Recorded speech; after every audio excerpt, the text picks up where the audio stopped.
सृष्टि के नियम से न सिर्फ इंसान बल्कि भगवान भी बंधे हैं और उन्हें भी इसका पालन करना होता है। इसलिए जब भगवान ने मनुष्य रूप में जन्म लिया तब उन्हें भी अपना शरीर त्यागना पड़ा। फिर सामान्य मनुष्य की बात ही क्या है, लेकिन मनुष्य के अनुरोध पर यमराज ने मृत्यु से पहले 4 संदेश देने का वचन दिया था, जिसका पालन आज भी यमराज करते हैं। इसके साथ ही मृत्यु बिल्कुल करीब आने पर कुछ एहसास भी दिलाते हैं कि अब वक्त पूरा हुआ, अब शरीर त्यागने का समय आ गया है। आइए जानें यह 4 संदेश और संकेत क्या है। सबसे पहले उन 4 संदेशों की बात करें जो यमराज सामान्य मृत्यु पहले हर किसी को भेजते हैं। आपने देखा होगा कि जब उम्र बढ़ने लगती है तो सबसे पहले क्या होता है, व्यक्ति के बाल सफ़ेद होने लगते हैं। दरअसल इसे पहला संदेश माना जाता है कि अब उम्र बढ़ रही है, मोह की दुनिया से बाहर निकलना शुरू करो। दूसरा संदेश जब कुछ और उम्र बढ़ती है तब प्राप्त होता है। इस समय व्यक्ति के दांत गिरने लगते हैं। दांत का गिरना यह बताता है कि व्यक्ति का शरीर कह रहा है, मुझे मुक्ति की जरूरत है, मेरा मोह अब मत करो। तीसरा संदेश होता है कि व्यक्ति की ज्ञानेंद्रिय कमजोर पड़ जाती है, व्यक्ति की सुनने और देखने की क्षमता कम हो जाती है। इस समय यमराज कहते हैं अब दुनिया की बातें सुनना छोड़कर आत्मचिंतन और मनन करो ताकि मुक्ति में परेशानी न आए। चौथा संदेश होता है व्यक्ति की कमर झुक जाती है, शरीर अपना बोझ उठाने में असमर्थ हो जाता है और उसे सहारे की जरूरत पड़ जाती है। यमराज समझाते हैं कि बाहरी सहारा लेने की बजाय अब ईश्वर का सहारा लो, वही तुम्हें कर्मों के फल से उत्तम लोक में स्थान दिला सकते हैं। जो मनुष्य यमराज के इन 4 संदेशों को नहीं समझता है वही व्यक्ति नरक में जाकर यमराज से दंड पाता है।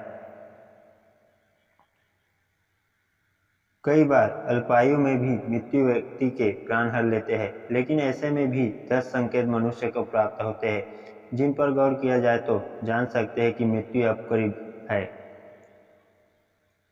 पानी में, तेल में, दर्पण में अपनी छवि नहीं आए या उनकी परछाई विकृत दिखाई देने लगे तो ऐसा माना जाता है कि व्यक्ति के शरीर त्यागने का समय नजदीक आ चुका है। मृत्यु के नज़दीक आने पर व्यक्ति की आंखों की रोशनी खत्म हो जाती है और उसे अपने आसपास के बैठे लोग भी नजर नहीं आते।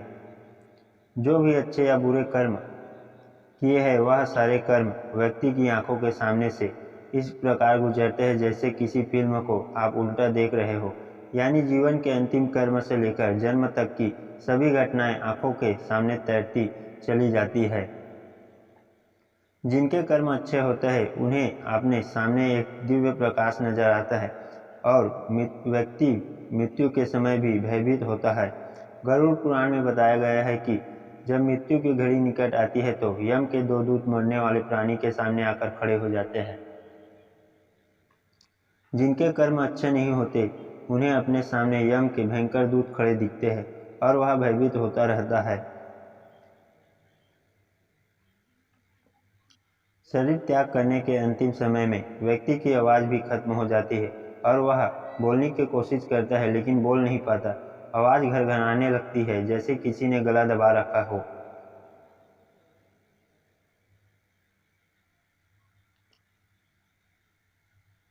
आत्मा जीवन की सभी घटनाओं को यानी कर्मों को अपने साथ लेकर शरीर को त्याग देती है और यमदूत व्यक्ति के अभौतिक शरीर को अपने साथ लेकर यमराज के दरबार की ओर ले जाते हैं।